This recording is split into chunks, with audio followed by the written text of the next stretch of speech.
It's The Real News. I'm Aaron Mate. This is part two with Professor As'ad AbuKhalil. He's a professor of political science at California State University, Stanislaus. His blog is the Angry Arab News Service. And we're talking about, in the aftermath of the Trump-Putin summit, the implications for Israel, Syria, and Iran. All of them right now heavily tangled up inside Syria. So, Professor, you mentioned in part one the efforts by top-level U.S. officials to support militants with al-Qaeda fighting in Syria in an effort to put pressure and possibly lead to the overthrow of the Assad regime. And I'm curious then, in that light, your thoughts on the kind of talk we've seen over the past few days from some officials from back then, from that administration, when it comes to Trump and Putin summit. Among them, John Brennan, who was the head of the CIA and extremely key to that program that armed Syrian rebels in Syria, and with U.S. weapons winding up in the hands of groups like al-Qaeda. He tweeted out that Trump's press conference performance with Putin was exceeds the threshold of high crimes and misdemeanors, and was nothing short of treasonous. My colleague Max Blumenthal then pointed out on Twitter that Brennan should know something about that topic of high crimes, given that he helped arm al-Qaeda in Syria. And I'm wondering your thoughts on that point. Well, I mean, I think that the United States and also Israel preferred the option of eternal instability in Syria. I think they wanted the entire region to be in turmoil and in constant bloodshed, very much like the position of Israel and America in the Iran-Iraq war, which led to the death of 1 million people because they wanted it to drag on because they hated both sides. And of course, the Americans had the generosity and the sponsorship of Gulf regimes throwing money and cash with American support into the Syrian conflict. The same John Brennan, I should also point out, in the book, a recent book by Ben Rhodes, is cited as saying that when the first Arab uprising began, and he's supposedly a Middle East expert, he is cited in one of the meetings in the White House as saying that Arabs are not ready for democracy. So everything stems from that. I mean, these are people who hold the Arab with such utter contempt, and from that you can analyze all their stances and positions. But what's fascinating to me in the last 24 hours is that it has been proven that America's government structure, especially in national security and foreign policy, is really an empire and not a regular democratic political system. What I mean by that is we have seen the unelected and really rarely or slightly accountable intelligence agency have much more say and power than an elected US president.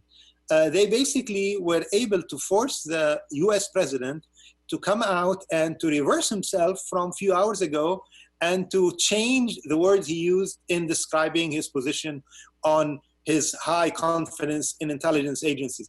And notice how the media, which pride themselves on being critical when it comes to the statements and utterances of Trump, which of course is right. I mean, they should always be skeptical about statements by all presidents of the United States, but they never exercise such scrutiny and caution and critical standards when applying to whatever they receive without any question from US intelligence agencies. They believe it en masse, just as they believe the lies and fabrication about Iraqi weapons and MDs, just as they believe all the elements of this Russian conspiracy. And we are told that we have to trust the view of intelligence agency, or 3 out of the 17, I should point out, because they have, quote, high level of confidence, unquote. I mean, that sentence doesn't sound that much reliable to me. I mean, imagine if somebody were to tell the person he or she loves that I have a high level of confidence that I love you. I mean, that doesn't sound something that is reassuring. And it shouldn't reassure the media or the American public that just because intelligence agencies leaked their inclination, it should be believed, especially given their very long record of falsification and fabrication. Right. So getting back to Syria, the record of Russia inside Syria has been a big topic around the Trump coverage of the Trump-Putin summit, because critics of it decry Trump for not sufficiently confronting Putin. He said the prevailing critique goes for civilian killings inside Syria and for what is said to be Russia's destabilizing role there. And I'm wondering if you could speak to that, because certainly, there's no doubt that Russia, backing the Assad regime, has killed an extremely large number of civilians, inflicted massive suffering.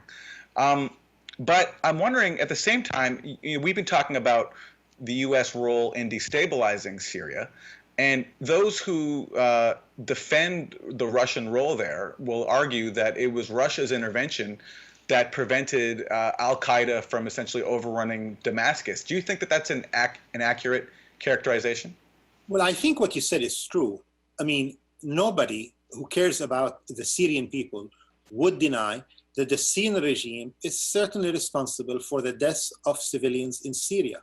Certainly also, it cannot be denied that Syrian rebels, the variety of Syrian rebels, from the so-called secular, which often committed really bad crimes, they started the kidnapping and so on, and to the ones that are very much ISIS and the like, and the bin Ladenites. They also are responsible for the killing of civilians and injury of civilians in Syria. So that is also true. The Russian government, in its intervention, is also responsible for killing civilians, just as the US intervention. Just recently, The Independent of England published a new assessment in which it is revealed that since its intervention in 2014 in Syria and Iraq, the US is responsible for at least 6,000 civilians killed. I mean, look at Raqqa.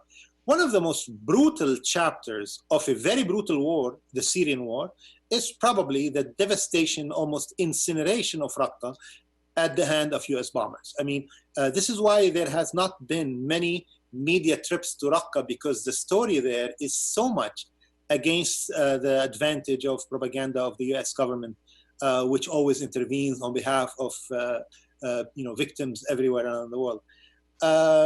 As far as the Russian government is concerned, I think that it is absolutely true that Russia, as America, has been reckless in its bombing in Syria. And of course, they care less about the Syrian people in their intervention. They have their own strategic calculations about its role in the world. They are trying to get back at the United States since UN Security Council Resolution 1973, in which the United States took it upon itself and NATO to overthrow the government of Libya and to bring, I mean, talk about worse scenarios. Look what's happening in Libya today. If you talk to Libyan people, they would say, as bad as the Libyan government was under Gaddafi, as brutal, nothing is worse than what we have now. I mean, that's the record of US when they overthrow government, of course, everywhere around the world. The Russian government, in its war in Syria, probably has been more effective against ISIS, especially the smuggling of oil in the north, which was a major asset for ISIS infrastructure, than the American. I mean, the American, of course, always come last, and they always take the credit and they fly the flag to take credit of whatever happened by other side. I mean, there are many sides that fought ISIS in Syria. In America, they only see those that are allies of the US who fought Syria. But I think probably the ones who were foes of the United States have been more effective against ISIS. So finally, let me ask you, going back to Iran and whether or not Russia could assist the U.S. and Israeli effort, which is very apparent, to destabilize Iran and its proxy Hezbollah.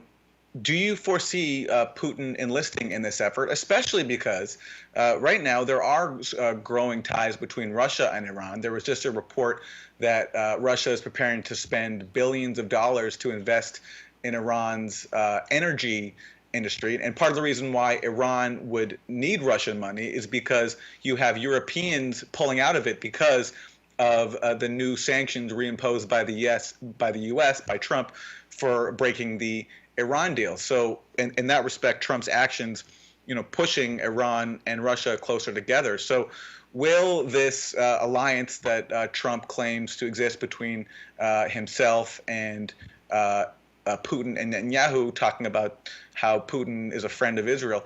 Will that translate into real concrete Russian help against Iran? Well, Russia has been helpful to Israel. Russia has been helpful simultaneously to the Syrian regime and also to Israel. They have basically allowed Israel to bomb at will throughout Syria without any intervention or any attempt to even restrain Israeli aggression. That's very true. But also we should be careful about the ties between Iran and Russia, because there are still frictions. You noted about the issue announcement of the investment. The issue of the $50 billion investment was made by Ali Akbar Vilayati, the former foreign minister, now advisor to the supreme leader, upon visiting Russia. But within a day, a Russian government source denied that there was any agreement and disputed that number that was thrown. There is nothing concrete. Will the Russian restrain Iran in Syria? I am sure the Iranians, if they are to retreat from Syria altogether or partially, they're going to extract a price in return. They're not going to do that for free. But the notion that the Israelis or the Russians are going to be able to interrupt lines of support from Iran through Iraq and Syria all the way to Hezbollah is a fantasy. It's not going to happen. Under the most difficult circumstances of the war, the line of supply continued, and Hezbollah was fighting really not so much for the Syrian regime, which is its ally or recent ally in recent years, because there was a history of enmity between them, but also for the supply line for their own survival as a potent military organization standing against Israeli aggression and occupation. Right. So on that front, let me ask you quickly, if Israel did not constantly threaten Hezbollah, and given its long record inside Lebanon of both destabilization and then direct invasion and occupation, killing tens of thousands of people. So if Israel didn't pose a threat constantly to Hezbollah, and if Iran did not feel under threat to Lebanon, not only to Hezbollah. Right. Israel poses a threat to all of Lebanon, not only to Hezbollah. Right. So if Hezbollah did not feel threatened by Israel, and if Iran did not feel threatened by both Israel and the U.S., do you think that there would be this, that Iran and Hezbollah would be so interested and so concerned with maintaining that supply line in Syria, and would actually, let me ask you, would even have gotten involved in Syria in the first place? Of course not. And the thing is, you have to remember, look, I am from South Lebanon, and Hezbollah came into being in the mid-1980s. Before that, there was no Hezbollah. They were largely Palestinian and Lebanese, secular, left-wing, many communist groups that were embarking on resisting Israeli aggression and occupation.